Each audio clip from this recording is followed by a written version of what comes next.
Nah, soal SIMAK UI tahun 2014.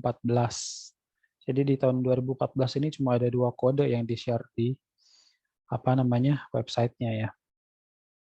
Coba kita copy dulu.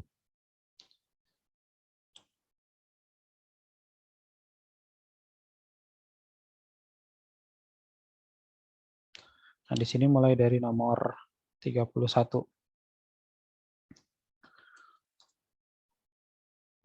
Dampak yang sering mengiringi terbentuknya awan cumulonimbus adalah kerusakan benda elektronik akibat terjadinya. Nah, Hanum tahu nggak awan cumulonimbus itu apa? Awan yang kayak gimana? Yang ngegumpal yang bikin hujan bukan, Kak? Gimana? Yang mau hujan terus awannya kayak gelap gitu bukan? Iya. Jadi awan yang dia itu ada kata-kata nimbus, itu berarti awan mendung. Nah, awan cumulonimbus ini adalah awan yang paling tebal, paling menyebabkan hujan deras. Nah, jadi di sini yang perlu kita tambahkan catatan adalah awan cumulonimbus. Nah, di sini ada Ali.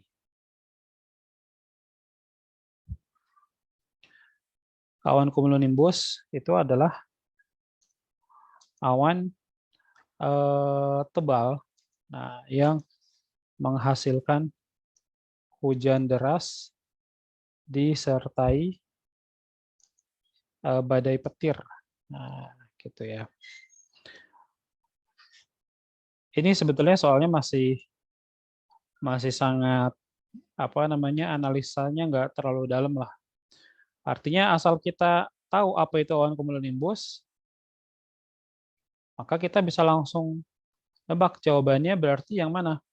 Hubungannya dia dengan kerusakan benda elektronik. Nah, di sini juga jadi garis bawahnya ya.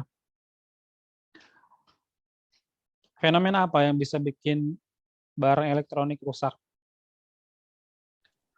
Kilat dan Yaitu guntur. adalah petirnya, ya kan, kilat dan Iya, guntur. Nah, guntur. guntur bukan gentur ya, kalau gentur saya. Nah, terus apa namanya? eh, nama-nama awan. Nah, nama-nama awan itu kita juga perlu tahu bahwa awan itu dibagi menurut bentuknya dan juga menurut ketinggiannya. Jenis awan pertama menurut bentuknya. Menurut bentuknya, oh iya, di sini ada Ali baru bergabung. Halo Ali, Assalamualaikum. Waalaikumsalam, halo Pak. Ali tinggal di mana Ali? Di Bogor, Pak. Oh di Bogor juga. Ali sekolah di mana? Ya. Di SMA 1 Gunung Sindur. Oh Gunung Sindur Bogornya. Berarti Bogor Kabupaten ya? Iya, Pak. Nah, jenis awan menurut bentuknya itu ada pertama cumulus, kedua ada stratus, dan ketiga ada cirrus. Cumulus itu bentuknya gimana? Ada yang tahu nggak? Dia bentuknya bergumpal seperti bulu domba. Nah, jadi ini yang selalu kita gambar ya. Pas masih bocah, kalau gambar awan itu kan pasti bentuknya yang bentuk cumulus ini. Nah, kecuali kalau yang udah expert gitu ya, dia ngelukis yang benar-benar realistis. Nah, mungkin dia juga bisa gambar yang bentuk stratus ataupun cirrus.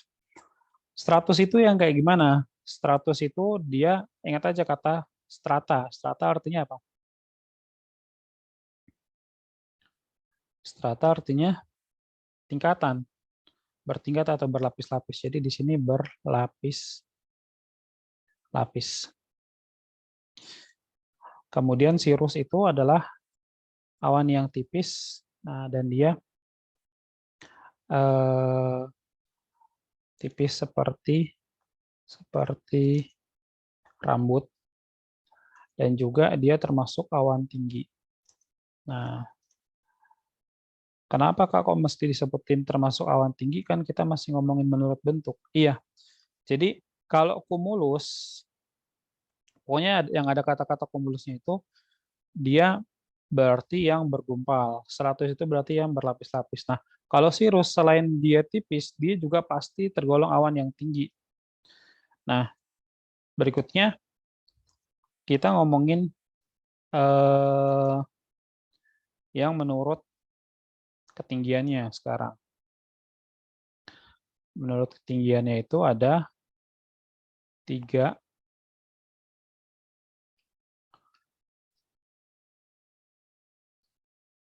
yaitu awan rendah.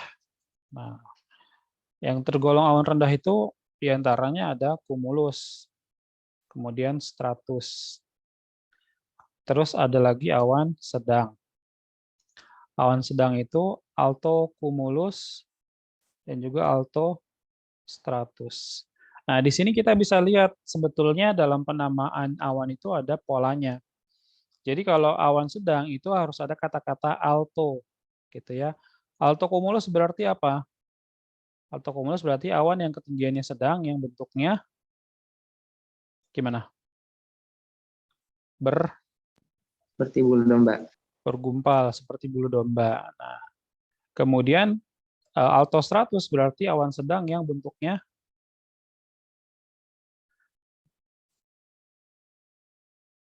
gimana? Kalau altostratus Berlapis-lapis. berlapis-lapis. Nah, kemudian kalau awan tinggi itu ada cirrus, kemudian cirrocumulus, nah, terus juga ada cirrostratus. Nah, jadi kalau alto itu nggak ada altocirrus ya. Kenapa? Karena alto sendiri artinya awan yang berada pada ketinggian sedang, sedangkan cirrus itu adalah awan yang berada pada level yang tinggi. Nah, terus juga catatan tambahan, kalau ada kata-kata nimbo atau nimbus,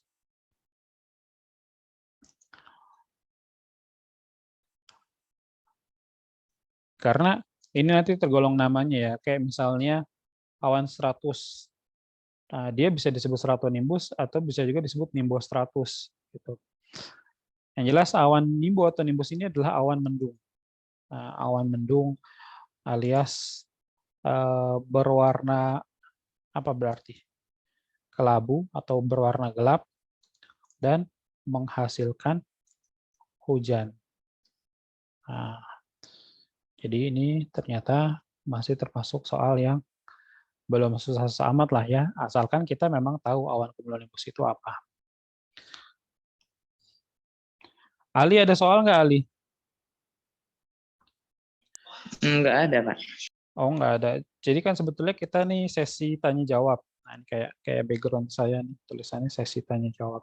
Kenapa sih mesti langsung tanya jawab padahal kita belum pernah belajar, belum pernah ketemu sebelumnya?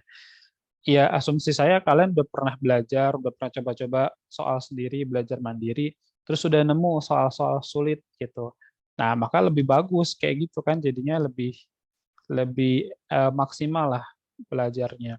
Karena takutnya nanti soalnya kalau dari saya bisa jadi kalian udah pernah ketemu soal ini dan udah hafal gitu kan. Nah, ya paling pasti kalian tahu lah rasanya kalau udah nguasain satu apa namanya materi terus diulang-ulang lagi ya pasti bosen ya kan.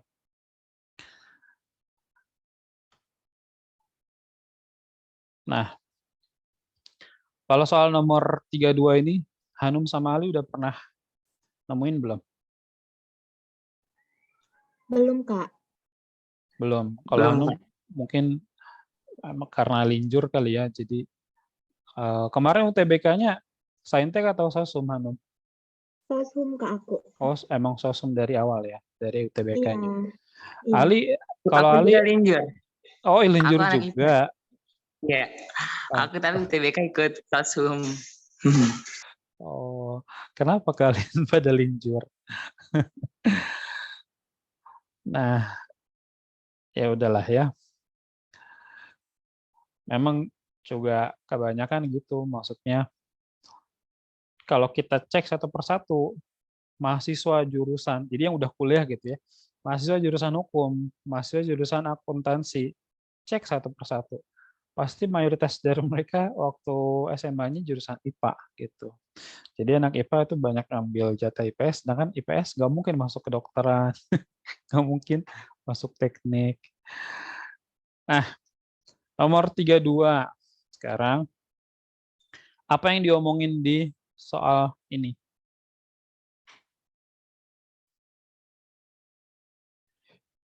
Soal ini ngomongin tentang jenis-jenis laut ya. Nah, khususnya laut di sini berdasarkan proses terbentuknya. Jenis laut berdasarkan proses terbentuknya. Jadi laut itu ada dua kategori ya, maksudnya ada dua klasifikasi. Ada berdasarkan proses terbentuknya, ada juga berdasarkan letaknya. Nah, walaupun tidak terbatas pada dua itu sih klasifikasinya, bisa juga berdasarkan kedalaman. Nah, tapi yang lebih sering dibahas kalau kita ngomongin jenis laut, nah itu ada dua klasifikasi. Nah, soal ini khusus ngomongin berdasarkan terbentuknya. Ada nggak laut transgresi? Ada ya. Jadi ada 3, laut transgresi, laut ingresi, dan laut regresi. Laut depresi itu nggak ada, laut ekspresi apalagi? Nggak ada juga. Nah, yang pertama laut transgresi. Trans artinya apa?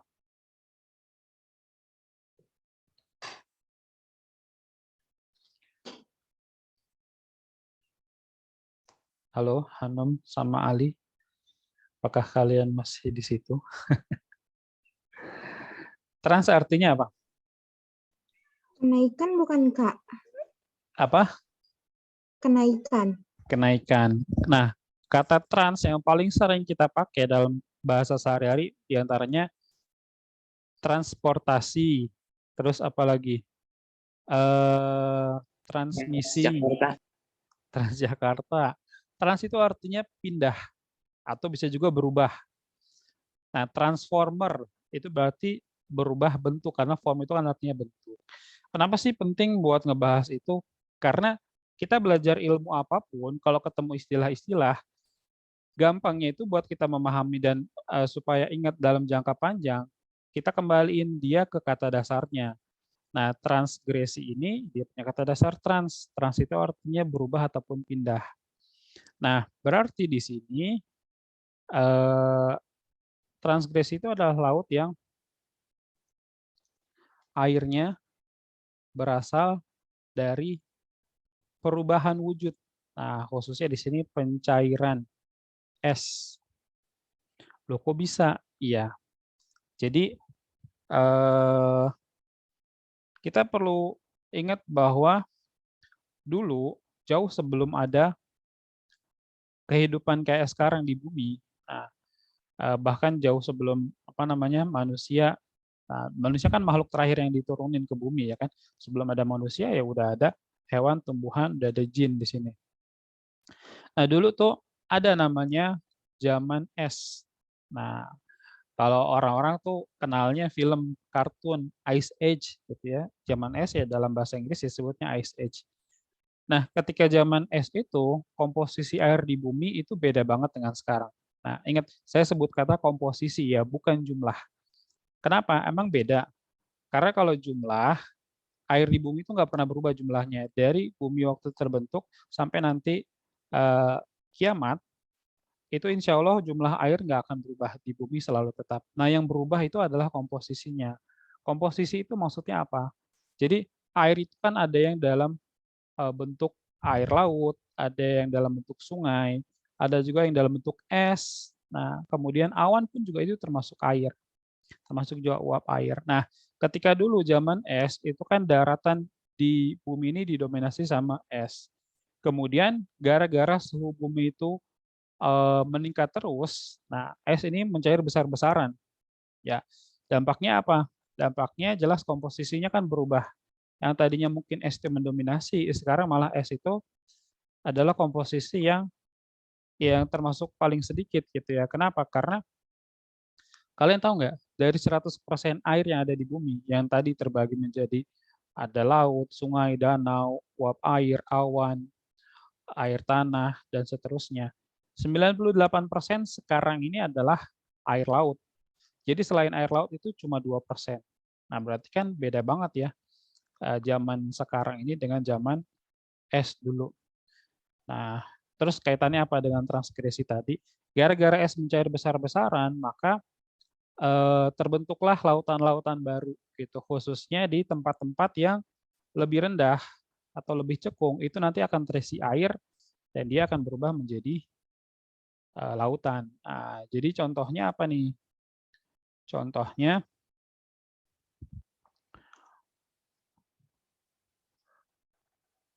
semua laut di sekitar Kepulauan Sunda. Nah, Kepulauan Sunda itu mana? Kepulauan Sunda itu adalah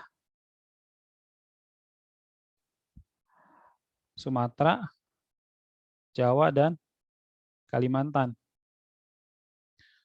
Nah, kita coba lihat peta Indonesia. Peta Indonesia. Kalian tahu nggak kalau dulunya Sumatera, Jawa, dan Kalimantan itu ternyata adalah satu daratan. Disebutnya daratan Sunda. Makanya sekarang mereka itu masih disebut Kepulauan Sunda. Gitu. Nah, dulunya ini satu daratan nih, bayangin aja. Sumatera, Jawa, dan Kalimantan dulunya satu daratan. Nah, terus kenapa sekarang terpisah? Sebetulnya bukan terpisah. Jadi di sini artinya bukan dalam pemahaman mereka itu jadinya bergerak saling menjauh gitu ya, bukan. Nah, sekarang menjadi pulau sendiri-sendiri karena area di antara tiga pulau ini lebih rendah. Dan inilah yang terendam sama si es yang mencair tadi. Nah, jadi ada laut apa aja sih di sini? Ada Selat Sunda, ada Laut Jawa, ada Selat Karimata. Nah, jadi apa namanya termasuk juga Selat Malaka, Selat Bangka gitu. Pokoknya semua laut yang ada di sini tuh laut transgresi. Nah, itu ya. Jadi diingat-ingat trans itu artinya pindah atau berubah. Dalam hal ini berubah wujudnya dari es menjadi air laut. Kemudian ingresi.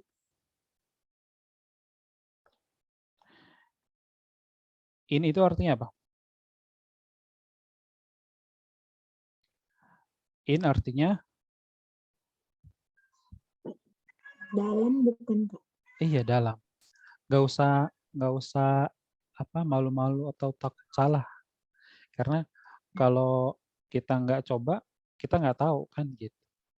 Jadi coba aja dan juga di sini nggak bakal dibully kok kalau salah jawab gitu. Nggak bakal ada yang ngeledekin. Ingresi artinya laut dalam. Nah, terus apa proses yang membentuk dia? Di sini laut dalam yang terbentuk akibat penurunan dasar laut. Nah, artinya ini tuh tadinya laut dangkal. Terus kalau kita belajar di bab litosfer tentang pergerakan lempeng, ada yang namanya gerak naik dan turunnya kulit bumi. Disebutnya epirogenesa. Ada epirogenesa positif, ada epirogenesa negatif. Nah, di sini epirogenesa positif itu artinya penurunan. Jadi proses yang menyebabkan ingresi ini adalah laut. Kenapa kok laut dangkal bisa berubah menjadi laut dalam? Nah, itu gara-gara dasar lautnya itu mengalami pergerakan turun. Tadinya dangkal, kemudian jadi laut dalam. Contohnya kayak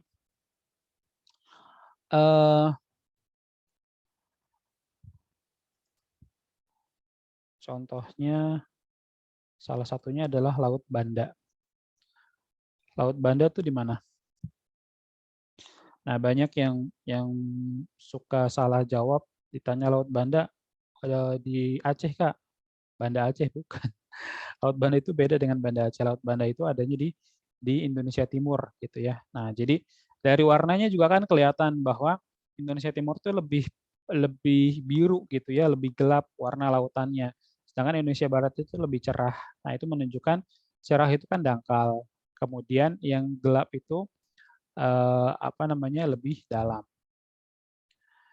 Nah, ini nanti kalau kalau meetingnya putus, kalian langsung join lagi di link yang sama ya. Nah, jadi mohon maaf, mohon maklum karena pakai Zoom gratisan.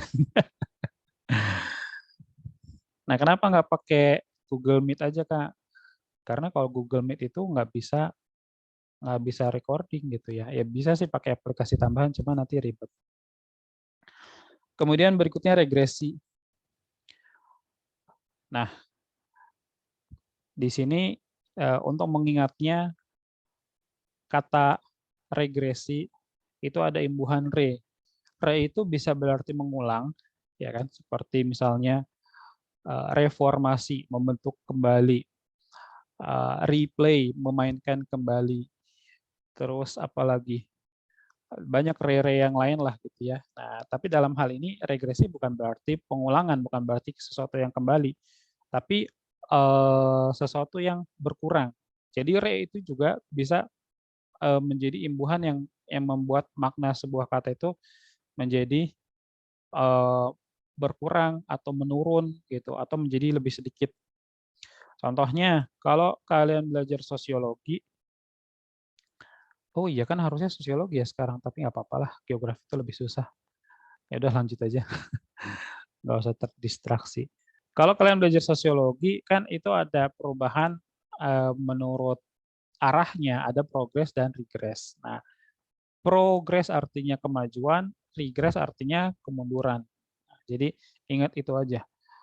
Di sini laut regresi adalah laut yang menyempit. Nah, kenapa kok bisa lautnya menyempit? Nah, akibat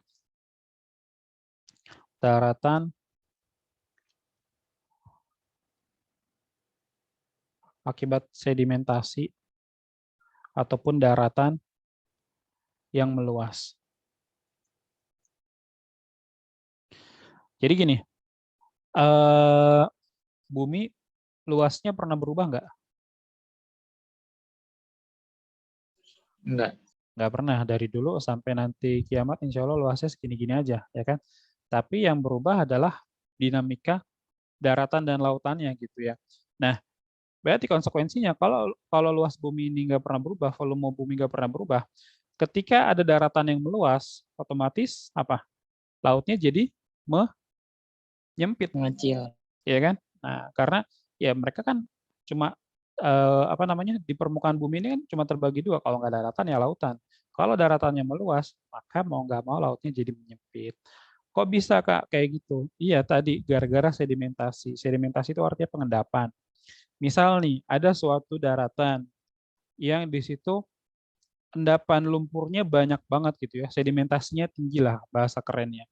Nah, gara-gara endapan lumpurnya banyak, ini kan nanti bisa memperluas daratan. Daratannya makin luas, otomatis lautnya jadi menyempit, ya kan? Nah, itu penjelasannya. Sekarang coba kalian tebak, berarti jawabannya yang mana?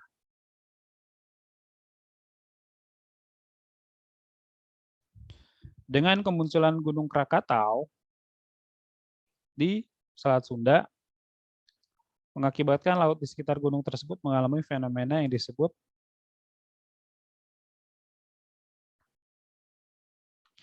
nah, walaupun di situ disebut Selat Sunda, tapi fokusnya bukan di situ.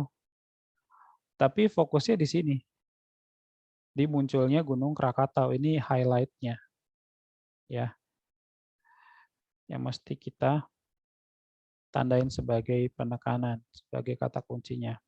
Nah, walaupun di sini kan Selat Sunda saya tulis sebagai contoh dari laut transgresi, tapi ternyata jawabannya bukan transgresi. Kenapa? Karena Regresi ya, Pak. regresi, benar. Kan munculnya Gunung Krakatau berarti apa? Berarti daratan meluas kan, muncul daratan baru. Otomatis lautnya jadi menyempit si Selat Sempit. Sunda ini gitu. Jadi di sini jawabannya regresi. Nah, jadi catatan tambahannya tadi gimana? Munculnya Gunung Krakatau itu berarti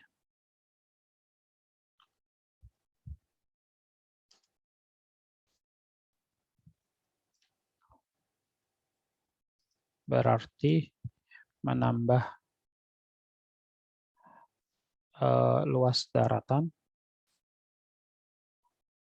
dan sekaligus mempersempit lautan.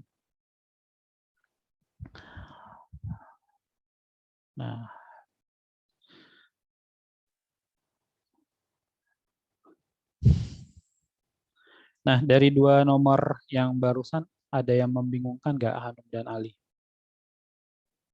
Enggak ada, Kak. Udah jelas. Oke. Enggak, Pak. Kalian ini dong apa? Yang aktif dong. Banyak tanya. Iya banyak tanya lah gitu ya. Kritis gitu. Tapi kritisnya jangan kritis yang ngeyel juga gitu ya. Jadi kadang-kadang ada siswa yang terlalu kritis sampai jadi ngeyel. Karena kalau terlalu sepi juga jadinya krik-krik, tapi kalau jarang sih ya, tapi siswa yang terlalu kritis sampai ngeyel gitu sih, ya 1 banding berapa? 1 banding 100, 1 banding 1000 mungkin. Jadi biar apa namanya, kita juga bisa tahu apa namanya, kalian udah paham atau belum gitu, atau misalnya ada sesuatu yang masih dibingungkan. Nah, sekarang nomor 33.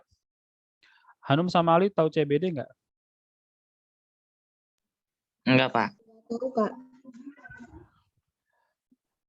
Kan Ali tinggalnya di dekat Tangsel, berarti kan masa nggak tahu CBD?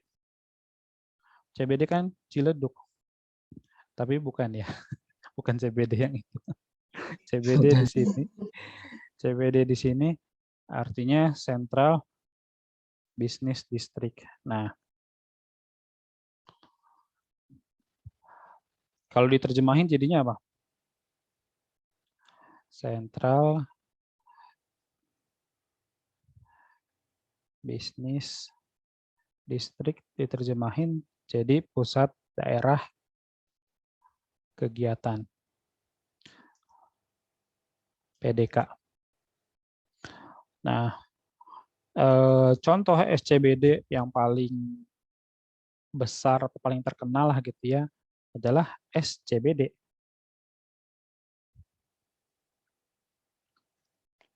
Contohnya SCBD. SCBD adanya di mana? Di Jakarta. Ayo, kita masih orang Jabodetabek loh. Kecuali kalau kemarin tuh ada si siapa Rizkina tuh orang Jawa Timur, orang Jember kalau nggak salah. Di Jakarta Selatan. Jaksel. Nah, nantilah ya kalau udah jadi anak UI kalian main-main keliling Jakarta. Mau jadi anak UI nggak? Mau, Kak. Mau lah. Oh. Nah, berarti kita bisa langsung nebak nih jawabannya. Identik dengan apa CBD itu? Perkantoran. Perkantoran lah jelas. Nah, jadi kayak misalnya coba deh kalian sebut perusahaan-perusahaan besar yang ada di Indonesia. Itu kalau memang dia benar-benar perusahaan besar, biasanya mereka punya kantor di Sudirman. Kayak perusahaan besar tuh kayak apa sih, Kak? Ya gampang aja. Kita di sekeliling kita tuh ada produk apa. Misalnya kita sering makan Indomie. Nah, Indomie perusahaannya apa? Indofood kan. Indofood itu kantor pusatnya setahu saya, bahkan dia punya gedung sendiri, Indofood Tower gitu ya. Itu ada di Sudirman gitu. Ya istilahnya you name it lah gitu, perusahaan apa. Nah, kalau memang di perusahaan besar tuh biasanya dia punya kantor pusat atau gedung di daerah Sudirman. Jadi bukan rumah sakit, bukan juga industri. Nah, bahkan CBD itu harus jauh dari industri. Kenapa? Karena CBD kan pusat perkantoran, yang mana berarti kepadatan penduduknya lumayan tinggi gitu ya. Bukan penduduk, kepadatan manusianya, warganya ketika siang hari gitu ya. Ketika malam sih memang sepi. Nah, daerah-daerah yang pemusatan manusianya itu tinggi atau banyak, itu nggak boleh dekat dengan industri. Kenapa? Karena nanti khawatir terpapar pencemaran. Ya walaupun